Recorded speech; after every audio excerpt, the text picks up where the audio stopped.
What's going on, everybody? Welcome to another episode of the How to Husband Podcast. I'm your host, Terry Duran. I got both of my co-hosts back with me tonight. I got my man, Jay Bob, on the building. What's good, bro? Not much, man. Looking forward to getting this episode done here. But I want to quickly remind you, you can catch us on YouTube as well as TikTok at Hold Us Podcast. And for those that you promo shots, you can shoot us a DM at Hold Us Pod IG, as well as email us holduspodcast@gmail.com. All right, T. I also have my man SD in the building. What's up with you? Man, chilling. Excited about this episode. You know, a couple of good topics and good things to talk about. So, ready to get the show on the road. But first, let me give a shout out to Brother Soul Productions for always keeping the background audio fresh. And I want to remind you all to donate to the Hold a Husband podcast on Cash App and PayPal. All right, T. I want to remind everybody that you can catch the audio playback of the podcast every Monday afternoon at 4 p.m. Central Standard Time on the core94.com. Tonight's episode is titled Love Appraisal. And we're just going to be having a conversation about how to effectively evaluate yourself and the things that you can contribute to a relationship or a household. But you know how we do around here, man. We like to discuss stuff that we've seen trending or on our timelines. So we got a couple of interesting topics to discuss. This first video, I guess the only subject matter I could think of is finesse dating, where there's a woman giving women tips on how to demand dates from a guy. Let's take a look. To all of my ladies in the dating pool, let me show you how to redirect your way out of a low budget experience. Okay, this is a potential suitor. He has no number saved because period. Y'all already know how I roll. Good morning. It was great speaking with you last night. I woke up so refreshed. I would love to take you to coffee this week. Does Wednesday work? Okay, you cannot take me to coffee or tea on the first date. It's not equitable for me. I don't drink coffee and my perfume costs too much, so don't play. All right, so I hail from corporate America. We're going to use the sandwich effect here. 6 years in the C-suite. We about to use this. Okay, boom. So I say, good morning. It was great speaking with you also. It's actually restaurant week coming up. Here's the link. Let me know which one you decide. I'm looking forward to it. So we're going to start off with something good, okay? It was great speaking with you also. I'm not even addressing the coffee, baby. We're going to redirect you in the middle, then I'm going to end with something great saying, I'm looking forward to seeing you. We're also putting the ball back in his court because he's a grown-ass man, okay? You need to make the decision. So he goes, I just looked over the options. Let's do Italian. Perfect. So he goes, Wednesday at 7 p.m. I'm like, works for me. I'm in Alexandria and I'm not far. If you could pick me up or send me an Uber, that would be awesome because why would you want me working on cobblestone? Why would you want me looking for parking? Sounds laborious to me. He goes, no problem. I'll send an Uber around 6:15. Baby is a new man. He is a new man. And I go, wonderful. Thank you. Ask for what you want. Be polite in your ass. Be a little bit difficult and always say please and thank you. There you go. All right, man. Now, that was really interesting to see. I don't have a problem with all of it. Her saying that, you know, a woman that don't drink coffee, okay, a coffee shop's not gonna be a great date. I was with her until she made the comment about my perfume costs too much. You know what I'm saying? Like that kind of turned me off. So that was off-putting. But the part that maybe, I don't know, I haven't been on the dating scene for quite a while, but me offering to take a woman on a date and her having the expectation that I'm gonna send you an Uber, to me that would rub me the wrong way out. What did y'all think? All right, so I kind of know her. We've had discussions. We've been on podcasts before, and I commented on this post. So what I'm gonna say is not gonna be new. You know what I'm saying to her. Me personally, I would cut that woman off as soon as she sent me the text back. And let me tell you why. The first one about the coffee date thing. Yes. And let me just be clear with what I'm going to say. There's nothing wrong with suggesting something else if you don't drink coffee. That's 100% fine. It's about how you do it. That's the issue. So let me tell you the issue that I had with it. He asked, hey, it was nice talking to you. I would like to see you again. How about Wednesday? And let's do coffee. Her next reply completely ignored what he said. She didn't address coffee. She didn't address Wednesday. She completely disregarded his words because she deemed it, in her words, low budget date. So she completely ignored him and talk about something else. Hey, it was nice talking to you also. Hey, it's actually restaurant week. So pick out one. Here's the link. Let me know what you decide. Thank you. Completely ignored him. Like, if that's not the ultimate, like, it's just disrespectful that this man asked you to go out and then you don't even acknowledge what he said. So right then, for me, if I get that text, I'm gonna say, hey, I asked you to go to coffee on Wednesday. Please explain what's going on here.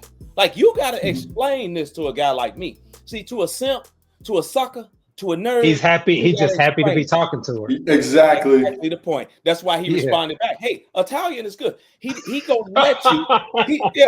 He's going to allow you to disrespect him like that. Now, again, I want to make this clear. It's not the fact that she didn't want to drink or that she don't drink coffee, because that was probably the third or fourth thing she said. If it was really about not drinking coffee, she could have said, and it would have been perfectly fine. Hey, I really don't. Thanks for the invite. It was nice talking to you too. But I don't drink coffee. I don't like coffee. But it is restaurant week here. So if you would like to go to a restaurant, I'm sure they get one of these here on the list. Here's the link. I'm sure they got nice coffee or something for you if you're a coffee connoisseur. And I drink wine, and then we can sit and we can have a good coffee and wine and talk. I would be perfectly fine with that. She didn't drink coffee, but she addressed it and then said, hey, maybe we can do this instead. Perfectly fine. But to ignore it and disregard him. Yeah, I agree with that. Like, here's the thing with this. Like you said, this is finesse dating. So I don't think she was going into this in good faith here, right? Like you said, she could have said, hey, well, I don't drink coffee. Maybe something else. And that's all, right? But she's saying, well, hey, this restaurant, we choose from one of these restaurants.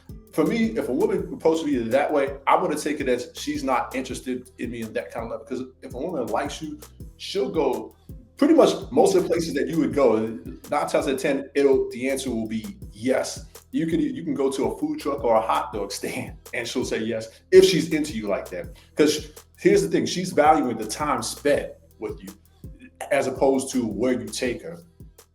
Facts, because anytime somebody is genuinely interested in seeing or being around someone else, long as y'all doing something that y'all can mutually enjoy, it was a win. You know what I mean? Like, so when guys go to games or go to sporting events, go watch a game together or whatnot, you can do that at the crib, but watching, laughing about it, reacting to the plays and all that stuff with others is part of the experience too.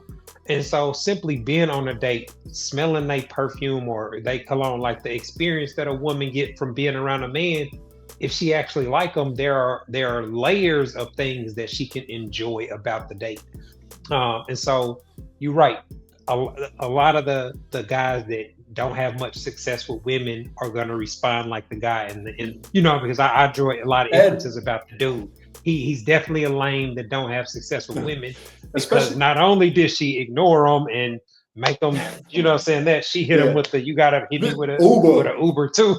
Right. Like listen, if I don't know you like that, I am not responsible for your Uber here. Like if we initially date, like now if you my girl, we're exclusively dating, I have no problem paying for your Uber to get to and from wherever we're going here. But if I just met you, I'm not paying for your Uber for what? Bro, you know what? If it was their favorites, if it was Lorenz Tate, if it was Morris Chestnut, if it was Method Man, Idris Elba, Michael B. Jordan, and they say, hey, can you meet me for coffee? Man, these chicks will run to the coffee house. Run to the coffee house.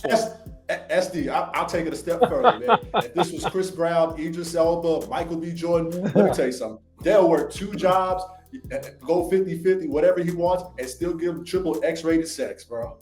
But they're paying $1,100 to go see Chris Breezy. Think about that. To take a picture with him. Yeah, this for is 30 seconds. I don't date boss chicks, because boss chicks want to run everything. Because and as the man, right? You have to check disrespect. You have to, because it's just gonna escalate. Yes, when you don't check the disrespect, because that was disrespectful. Not her request, wanting to do something else because he didn't drink coffee, but one coming online and calling it low budget. Completely ignoring his text because she thinks it's low budget.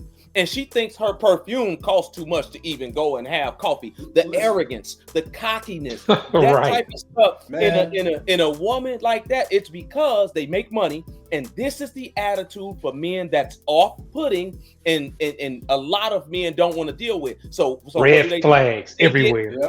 They get exactly what they can. It's equivalent to a man that'll just sleep with a chick even though he don't really like her.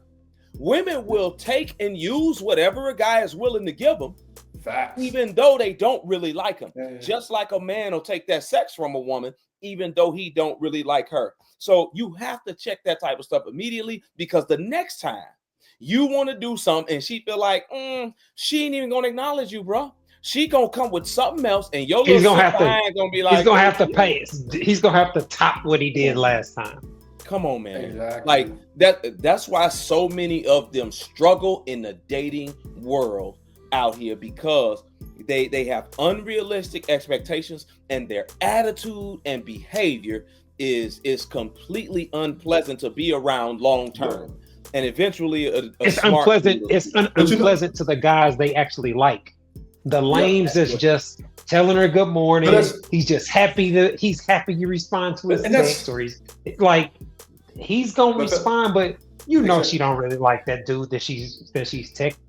And I think that's part of the problem, because there's always a mark, because you like they say, there's a sucker born every day, and you're gonna have a sucker lame simp that's willing to do, capitulate, just say, okay, well, hey, let's do this, out of one of the restaurants you chose it. Because I'll tell a chick like this, hey, listen, my colognes cost just as much as yours, if not more. SD, I know you can relate to that too, bro. Yeah. Now, why wouldn't she? Now, just think about it like this. Why wouldn't you tell him that it's low budget? Why won't you tell him that, hey, I think this is a low budget date? Right? Because the women always say they want men to be honest, right? Just tell me you just want to have transparency. Sex, right? Yeah. Just tell me. But ain't a single woman up under that post saying, why you just didn't tell them it was low budget? No, they saying, yes, that's right. I'm going to be like this. Oh, this is great. And I'm thinking to myself, this is why, and she got over 700,000 followers just on Instagram. This is why so many women today are unpleasant to be around, because they are so influenced by influencers that are keeping them single with their advice. Because a man worth his salt, that's a quality dude that they actually like, that can get women, he gonna be like, you must have lost your mind. You didn't even, and it ain't because you don't drink coffee and want to go somewhere else. It's because you ignored me and completely disregarded me, right? That ain't even knowing that she online talking about this is low budget. This is a finesse. Yeah, I was just like, so what do you think the reaction is when a guy that she's dating sees her content? It depends. Like what?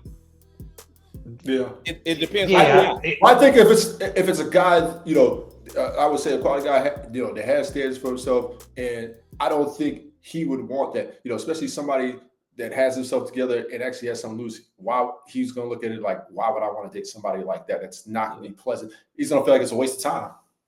I know I would. Even those guys like that though, even the kind of square kind of guys, they don't even stick around all that long, because eventually she's going to grow tired of a man like that she can move around like that. Because the boss type of chick mentality, they don't respect those. They'd be ready to replace him. Yeah, they be like, hey man, he not manly enough for me. You heard Jill Scott say, if he can tell me what to do, then he can tell me what to do. If he can't, he can't. And a guy like that won't even stick up for himself. Ain't no way she gonna stick with him long term. This is just something to do when she hungry or need some content. Hey, look what I did to this sucker. I told him it's a low budget day, and this here sucker there, and all these women sit there talking about, yeah, this is what I'm talking about. This is why I follow you. Man, that is funny, man. But let's keep things moving, man. This next video is a video of comedian TK Kirkland sharing his thoughts on men being a stepfather. Let's take a look. When you're raising another man's child, that's mental illness. Have you ever tried to do that? That's crazy. I've done that. Oh, you've done. Okay, speaking I've from done experience. it. Okay, Yeah, got it. it's mental illness. It's really one of the worst things you can Raising do. another man's child is mental illness. It's mental illness. Explain. Because please. you're raising something that don't belong to you. That's some horrible shit to pretend. That's like a gay man who wants to be a woman, or a woman who wants to be a man. You're pretending to be something that's not natural. And nobody talks about it in our community. Men think that's what they should do. And you know what happens? Financial fucking debt. And then when your money is out, the pressure that's on you, the stress, you end up dying early. And you out of here. And don't nobody give a fuck. And the kids will love you, yeah, if you're a good person. But there's not stress. You ever notice that you can be a stepfather and the dad, the birth father ain't shit, but they still love that motherfucker like he paid the rent. Right. It's still an Groceries in the house. It's still emotional they still show attachment. love to dad. Because that's their daddy. Exactly. No matter what. Why should you go through that? Now, he said a lot, man. I've never been a stepdad, and I've never been in that role, so I can't speak on direct experience. And I had a stepfather for a portion of my childhood, well, majority of my childhood. Earlier on, it was my sister and father's dad. That my mom wasn't married to him, but we lived in the house with him. And then my mom actually got married, and I lived in the household with them until I left the household. But when it comes to me thinking about if I guess I would be willing to do it, because I always felt like with as much sex as I had, I could have easily been a dad. And so I didn't feel like that was necessarily a reason to completely eliminate somebody. But I never really put much thought into the day-to-days of it and how it would actually go. And I'd be very reluctant to do it. The only way I could actually do it is if the child was young, to where I could, so I could have a major influence in molding on the child. I couldn't come in with a 12-year-old and then just, you know what I'm saying? Like, I don't think I could handle that. Man, I want that little bastard to be 12. You know what I'm saying? Hey, man, listen, I hear what he's saying. And in a lot of cases, some things like that do happen. I get it. But listen, I'm in a different boat, Terry. I prefer single mom. You've said it before. I prefer the kid to be a little older. I know I'm not his daddy. I know I'm not going to come in here and replace your daddy, and you ain't going to be calling me dad. It's all good. I just need one thing in the house, and that's respect. That's all I need. So I don't deal with women with bad kids that's uncontrolled. Like, I don't deal with women who kids talk back to her and all that type of nonsense, because as a man, you can't come in there and try to instill structure in a 12 or 13-year-old that has never had structure. It's just going to cause you to lose your hair. Yeah, no, I'm straight on that. I want to keep my hairline where it's at. So I like well-behaved kids of women who have structure in their home, right? Then, cool, I'm with that. I ain't got no problem with it at all. When they grow older, are they going to want to take care of me when no, I already know that. Like, it's okay. But I don't want a woman that ain't got no kids. 9 times out of 10, I don't. 99% sure. Because they want one. Because unless they don't want unless they have no aspirations of having children whatsoever, I would take it. Or I do have, all right. I said 98%. About 98%. Boy, keeping the door open. Keep the door open, man. If she young and she fine and she a good chick, like, then, you know what I'm saying? I really think about it, because exception to the rule. Yeah, she can. That's worth it. Can raise them up, you know what I mean? Because I'm be old. I'm tell you right now, I ain't chasing man at 2 years old when I'm 50. I ain't chasing him. I ain't playing catch with that little bastard or nothing. He better throw the ball off the wall. But as far as TK go, I think that he's a little bit I don't know the word I'm looking for. Extreme. It's a little bit extreme with what he's saying, because he's speaking in definites, and it's a lot of great stepfathers and stepmoms out here that are appreciated by the kids, to where they do have that respect from the kids. but it's all about the type of situation you go into and the type of kids and family that you are going into, and vice versa, because it works on the other way also. So I don't agree with No, it. I think the mental illness part is a bit extreme. Like, I never heard nobody say it's a mental illness, but I do get his points. I do get where he's coming from, right? Because you're taking care of a child that's not yours. I mean, I know the late Kevin Samuels said on his program there all the time. I think one time he said it's a beta move to be a stepfather. But I'm with SD to the point where it's like you don't want to go to a situation with a woman that has an unruly kid. Like, now for me, it's a little different. I'm 39, single with no children. So me personally, if I'm going to date, I would prefer somebody that doesn't have children. I wouldn't rule out somebody with children. You know what I'm saying? I would look at it on a case-by-case basis for me. Yeah, but at your age, you're almost 40. You know what I'm saying? Yeah. Unless you're dating a younger woman, which is hey, I'm with it, right? Most men are. Right. But at your age, and you like, hey, I want to date around my age or whatever, it's something that you'd have to at least consider, because you're not 29. You know what I'm saying? No doubt. Yeah, you got to be realistic about it. But I think that the worst scenario is for the guy like Jay.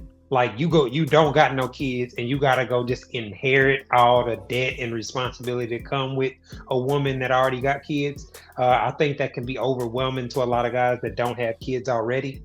But if you do come into it, and I've seen situations like that where she got 2 other kids, and then you have a child with the woman, that creates a chaotic situation within itself, because there's always going to be a difference between how your actual biological child is viewed in your relationship with them and your stepkids. Because trust me, in the event of the divorce, it's going to become very apparent that there's a drastic difference in the relationships. I mean, that whole blended family, man, there's so many different ways that it could go south. I see why so many guys avoid it and wouldn't accept it. But I definitely can understand as you get older. I mean, the odds of you finding somebody that you actually compatible with that don't already got a kid, that percentage goes down as you get up there in age, man. No question about it. And the women too. Like, I be watching Kendra G's show, and some of these women come on there with 3-4 kids and talk about, I ain't going 50-50 with no man. I might go. It was a woman on there the other day with 4 kids. She was 30. I think she was 30 with 4 kids, saying, wow, I might do 80-20. And I'm like, you might do 80-20. Sweetheart. You got 4 kids. 4 kids. How many different baby daddies? She was married before, but they was all, I think, by the one man, but it don't even matter. You got 4 kids under 10, and you're requesting a man to come into that and pay 100% of everything for 5 people? No, like, sweetheart, I'm sorry, but this don't make no sense. You know what I'm saying? You got to be realistic with what you come out here and ask for, or else, yes, you're going to have a lot of men saying, man, it's got to be a mental illness to take on something like that. You know what I'm saying? Yeah, it's a lot of dudes that'll put themselves in a crash dummy situation over and you love, look at lust, or some combination of the two. Yeah. And then you look at him and he got on Velcro sketches, and you wonder just why this fool here is in the position that he's in, because he clearly got some mental issues walking around with Velcro sketches on. Hey man. Man. All right. It looks like we up against the clock. We about to take a quick break. When we come back, we're gonna be getting into tonight's topic, love appraisal. Where we're talking about how to evaluate what you bring to a relationship in the household. You are tuned into the Ho the Husband podcast. We'll be back in a moment. Hi, I'm relationship coach and author Terry Duran, and I am pleased to announce that my book, It's Not That Complicated, is finally available as an audiobook. So if you don't like to read, or you just don't have time to read a paperback book, this audiobook is perfect for you. You can listen to it while you're in your car, while you're at work, etc. In the book, I break down how husband material men think and operate in regards to sex, love, and relationships, and I provide real quality insight on how husband material men approach dating.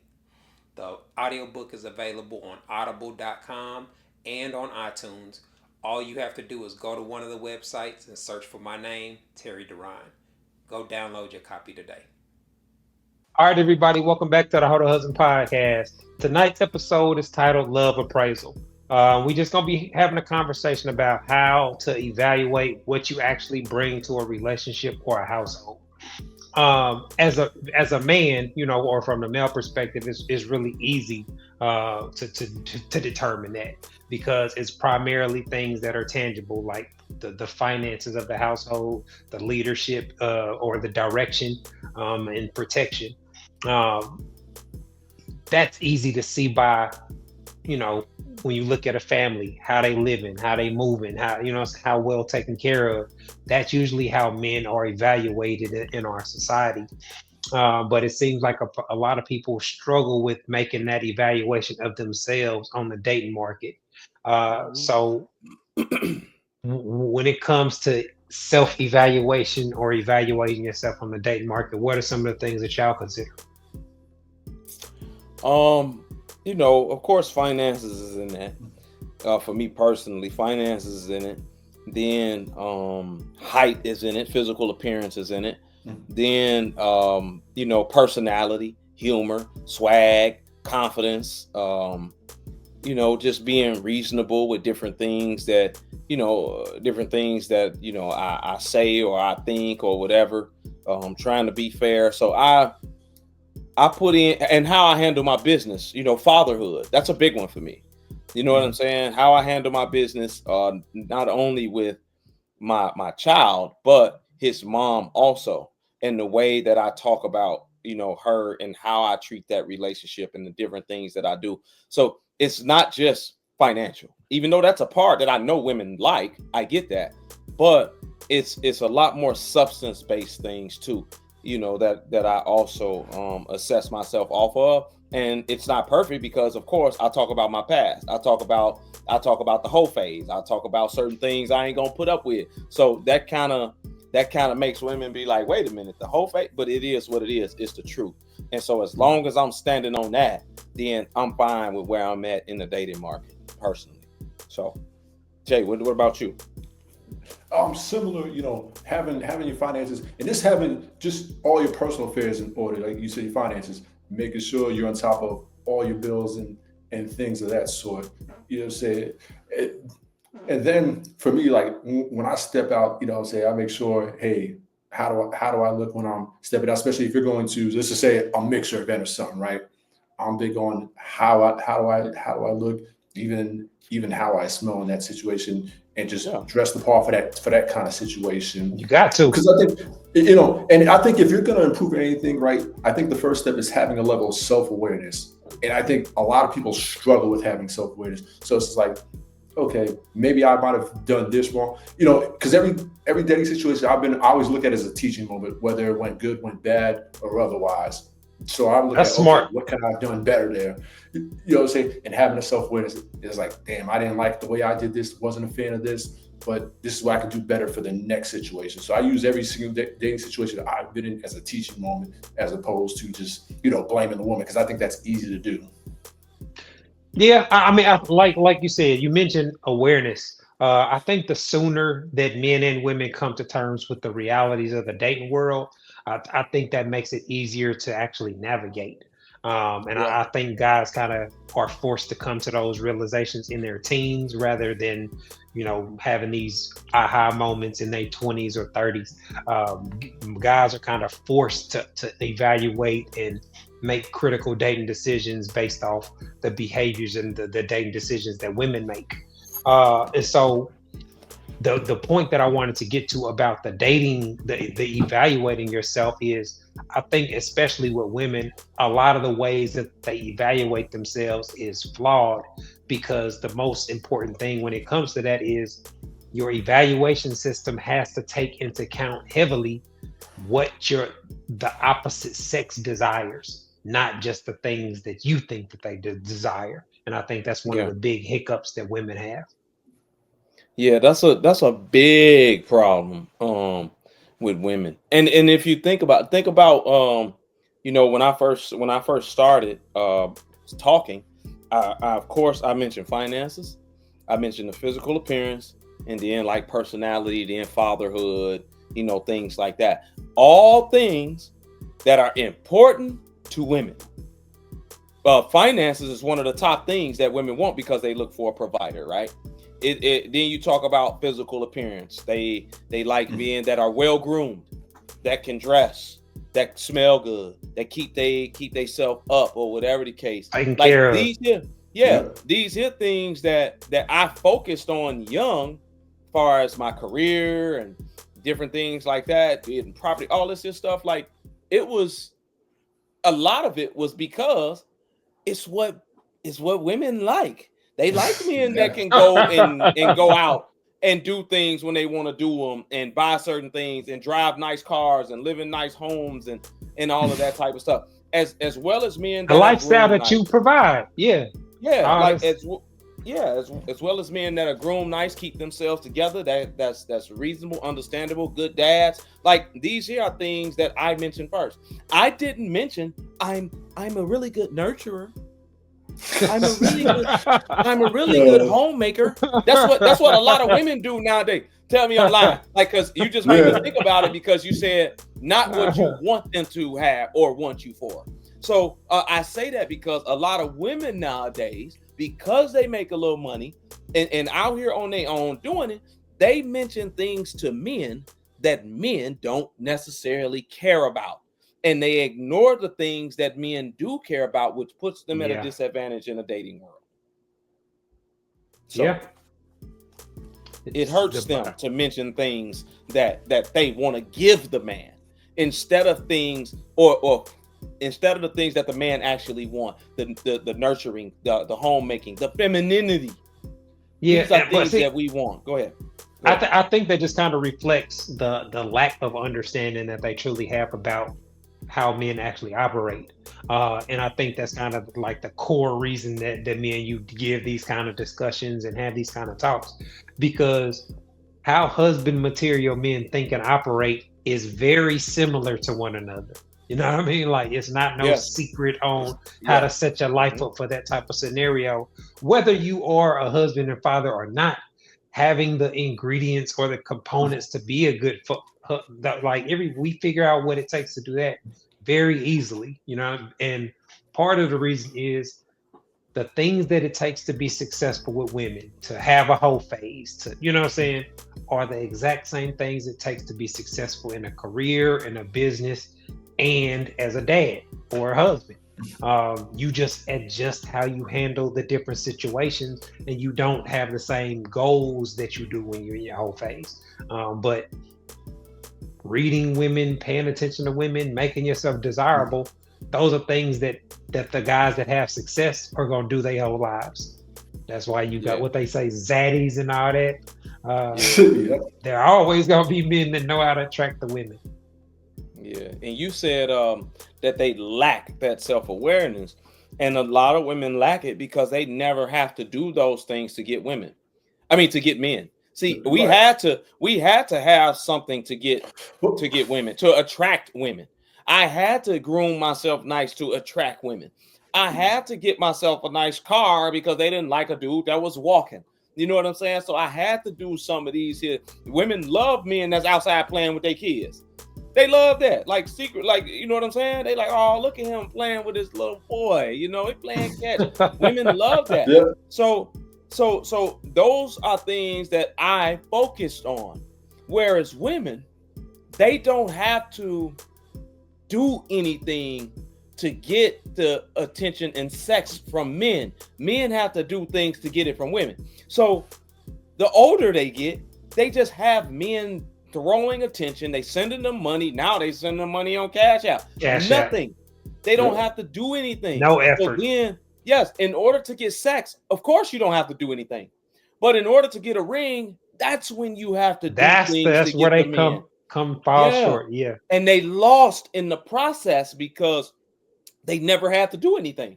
So they like, the man, I'm the prize. The man should just come to me and take me as I am. No. Your attitude. But see, it seems like well, I guess we logical. But it seems like it's the formula for a woman to have dating success is so simple, It is. especially if she's already attractive. Yep. Like that's the biggest factor in so many. They have so many enhancements and things they can do to assist in that area. So the average woman can easily make herself desirable to at least 40-50% of men, right? Yep. So that other part of being enjoyable, being somebody that men can actually enjoy having conversations with, somebody that he can actually make compromises with, where you actually care about his experiences and what he thinks and feels. Because if you genuinely care about what someone thinks and feels or what they experience, whether that's a friend, a coworker, a cousin, you are not just gonna handle them any type of way. Yeah. And that's the disconnect that I see. A lot of women don't really care how they treat men or how their behavior comes off to but men. they don't, especially in this day and age, I would say, because the day and age of the internet and everything, they've had guys in their DMs, and especially this generation now, Gen Z, that's in the average woman in their 20s, they grew up right in the middle of social media. So since they was a teenager, since they was in high school, they've had other guys in their DMs and everything. Good morning, beautiful, all that stuff. So their feet has never been fired. They never had to be accountable for them. So it's just like they're just getting something just because she just looked halfway decent. Yeah, man, that's just the way it go for women. It's given to them. You know what I mean? A lot of things are given to them because they're women.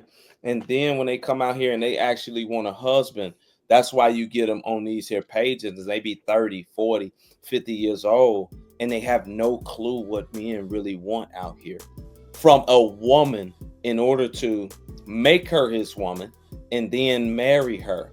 They're still operating off the fact that they want to give the men what they want to give them. That's why they mention, I got my own house, I got my own car, and I got my own job. And men be like, so what? Who asked you that? Can you cook some greens? Like they lost when it comes to that type of stuff. And it really hurts them. And when you try to correct them, it's like World War III. It's hard to do. Yeah. And that's the part that actually makes everything fall apart, because in order for any relationship to last or have success, you have to be able to resolve issues. And sometimes that comes with hard conversations. Sometimes that may come with an argument, depending on what the issue is or how passionately, the person feels about it. But you can't take it personal. And you can't make stuff personal. One of the things that I'm happy about, like being a guy, I don't have to respond emotionally to stuff. Like I don't just have to say what's on my mind or say the first, respond in the most pettiest or disrespectful way. Like I don't like, there's a reason that men view that as B-word behavior, because men that act like that are usually raised by a woman where they lack male guidance, because those are the type of things that same, I gotta say something slick or something smart. That's the same kind of like trigger response that you have all these dudes that are trigger happy and can't have a disagreement without escalating the situation to something that can't be resolved or fixed. And ultimately, there's going to be a point where y'all have a disagreement, and if you can't resolve issues, it's gonna fall apart right there. You're gonna block them, or it's gonna, it's gonna be some type of unnecessary behavior that prevents the progress. Do y'all think that it's hard for people to accurately assess themselves? Do you think that do you think a lot of it is attributed to social media? I would say yes, because like here's the thing, social media is not real life. They gas you up too. Exactly. So everybody's, think about this. Everybody's putting their best foot forward on social media, right? Everybody's living their best life. You know what I'm saying? You don't know what's really going on in somebody's life, but if you look at social media, everybody's got like everybody's world's greatest parent. Everybody's day life's great. Popping bottles, doing whatever. And I think it's both the men and the women, right? and even with the women, they're out there putting filters and stuff on their pictures and stuff, and they got a bunch of dudes in their DMs and everything. So I think, yeah, social media has kind of, distorted a lot of folks thinking, especially when it comes to self-awareness. And people figure out how to portray a certain lifestyle. You know what I'm saying? Like you see the posts where they take all kind of pictures and videos from different angles to make it look like they with somebody else or they got somebody else. Like, so a lot of it is a facade. But I think that's where our generation has a major advantage because we predated social media. So it's easier for us to differentiate between real life and what you got to project to the world. For a lot of people, I don't think they really have a difference because everywhere they're at or everything that they doing, they have to be recording a story or recording or videoing. Like it'd be so funny. I find myself in a lot of places where I'll be like, man, I'm the only person that ain't got their phone out. It's like I forget to post stuff, and I'm at the concert. I don't think about recording the crowd. Like, why in the hell am I recording y'all? I'm paying attention to the concert. Like, so I think that's kind of, I guess depending on how you look at it, it could be bad, but I don't be feeling like I need everybody in my business to know what I'm doing. You know what I mean? Exactly. Yeah. Man, I record the person singing and then post it when I leave because I don't want nobody there when I'm there. Hey, I'm here too. Come see me. I do this, bro. I do the same thing. I ain't thought about that. Yeah, I usually I do the same thing. Like I post it after the fact. I don't really a lot of times I don't really post it in real time. And even a lot of times I'll just post a general location. Yeah, I don't even post the location. I just put it up when I'm in the bed, like I'm there right now. So that way you ain't asking me to come over here. But yeah, I think social media definitely plays into why people don't assess themselves very well out here in the dating market. And honestly, I think that and you can disagree if you want, but I think that it affects women a lot more because of how easily influenced they are through words. And people how much come attention out they here get and say, yeah, because look at just one thing, right? What's one thing that men love? What are men? What are we? When we look at women, like women, we're visual, right? Everybody knows it. Women knows it. But over 70% of women are obese or overweight in the United States. 16, 18 is the average dress size in the United States. 5'2", over 190 pounds is the average size. Now, if you really, really cared about what men like and what men actually want and desire, it would be more women. That's crazy, man. That's crazy. Like some of these other countries, their obesity rate is like 10% in Asia. Their obesity rate is 10% in Thailand. Like in some of these other places where they ain't eating oxtail biscuits and all this other stuff for breakfast, like these people. And then, in other countries, I went to Brazil, everybody was on the beach. I didn't see no fat women out there. These chicks was on the beach, running, playing volleyball, soccer, working out, doing all types of stuff to stay fit and in shape out in these other places. But somehow here, we have convinced all these women through social media now, because we've only gotten fatter. We've only gotten fatter from over the years that this is acceptable, and a man will take you no matter what. They'll watch 600-pound Life and say, ain't nobody on 600-pound Life single, so I'm gonna keep eating these Twinkies. Like, if you really liked what men like, or you really wanted to give it to them, then you'd give it to them. Just like you want the men to know what you like in a provider, and then become that so that they can provide for you and a family. Yeah, we talk about it all the time. Guys have to be more deliberate because the competitive nature and us having to be the aggressors in the dating market. So our dating strategies have to be efficient. Like we figure out what works and what doesn't work very quickly.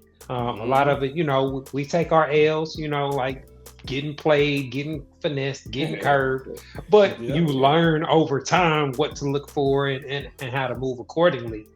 But there's such a drastic difference in the I want to say skill level of dating, but a lot of women, when you talk about the skill, they it's like they're like oblivious that dating is a skill from a male perspective.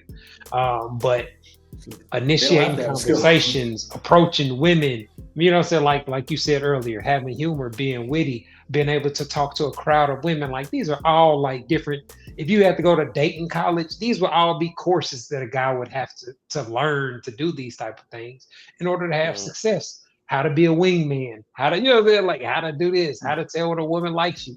Like there are a bunch of different categories that are skills that are developed over time and with repetition that, believe it or not, put the guys that had developed those skills are able to have success no matter where they're at or what women they come across.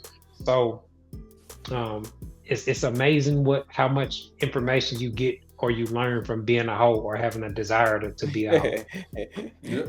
All men got the desire. All men have the desire. All straight men, let me put it like that. All straight men have the desire to be a hoe. Just 70-80% of them don't have what it takes to be a hoe. That's a completely different thing. Gotta figure it out, man. But the desire is there. You know, the confidence and the swag and the you know, the shape and the height and the finances ain't there to, you know, kind of give them confidence like that. So make no mistake, ladies, even the lames want to be hoes. That's why they imitate Drake. That's why they imitate Chris Brown. That's why they imitate all of these here entertainers. Nobody's imitating Carlton from Fresh Prince. Nobody's outside looking like Urkel, trying to be Urkel outside. Like, ain't nobody doing that. Nah, man, you gotta be able to attract them, bro. You gotta come on now. But you know what? Like I said, in the day and age for the internet, like I said, for me, I'm sure it's for both of y'all. Just try on there, see what works, and see what doesn't work. You have to. Ain't no other you way. ain't got no choice, man. That's the only way the dating world works. Yeah. Oh man, looks like we up against the clock, man. We about to get up out of here. Before we go, I want to give another shout out to my man Brother Soul Productions for keeping us nice with our background music. I want to remind y'all to continue supporting the podcast or our Cash App and PayPal. JSD, man, I appreciate y'all linking up so we can get this episode knocked out. This has been another episode of the Hold a Husband Podcast, y'all. Thanks for tuning in. Peace.